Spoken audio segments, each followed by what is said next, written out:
Hello everyone. We hope everyone is doing good and is safe. As a part of our VAT in short series, today we would like to discuss three VAT issues on the shipping and logistics sector. The geographic location of UAE, connecting the east and the west, is an ideal hub for an international trade. From a VAT perspective, most countries zero rate or exempt international transportation of goods. Likewise, in the UAE, international transportation, that is transportation which originates in UAE and terminates outside of UAE and vice versa, is zero rated. Cross-state transportation, that is transportation which originates and terminates outside of UAE, is outside the scope of VAT. Under UAE VAT, input tax can be recovered on such cross-state transportation. Important to note here is that the local transportation, that is transportation which originates in the UAE and terminates within the UAE, is subject to VAT at 5%. The first issue which we would like to discuss is the VAT treatment on local transport, which is undertaken by an independent transporter, and the said movement is for the purpose of an international transport to be undertaken by another transporter. The local movement could be from port to warehouse or warehouse to port, while the VAT regulations state that the local transportation, which is undertaken as a part or for the purpose of an international transportation, is zero rated.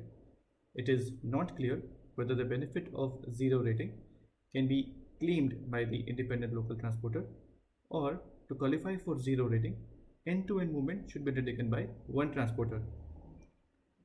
Here it is prudent for the businesses to charge VAT until further clarity from the authority. Also, a possibility to seek a clarification from the authority can be explored by the businesses. The second issue is on the VAT treatment of different charges levied by the players involved in the transportation supply chain. Here it is important to evaluate whether the charge for provision of service can be regarded as transport-related service or not. This is because the charge for services which qualifies as transport-related service, and if it is incurred in relation to an international transportation, then the charge would be zero rated. The examples of the charge could be terminal handling charge, customs documentation, loading or unloading of cargo, and so on.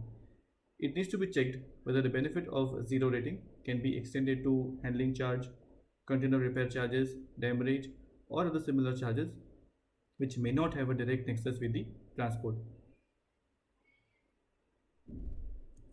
Lastly, within the supply chain, businesses may incur expense on behalf of the customer, for example, customs duty, certain port-related charges, and so on. Here, the concept of disbursement and reimbursement is important to understand. Disbursement would mean recovery of payments made on behalf of the customer, that is in the capacity of an agent, and the expense invoice is addressed to customer directly. Whereas reimbursement would mean recovery of expenses from the customer.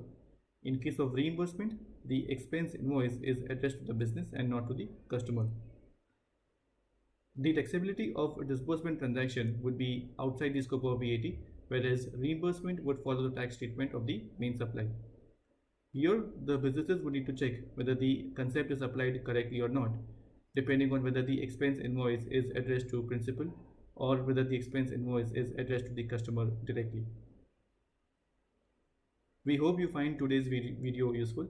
Thank you for listening and stay safe.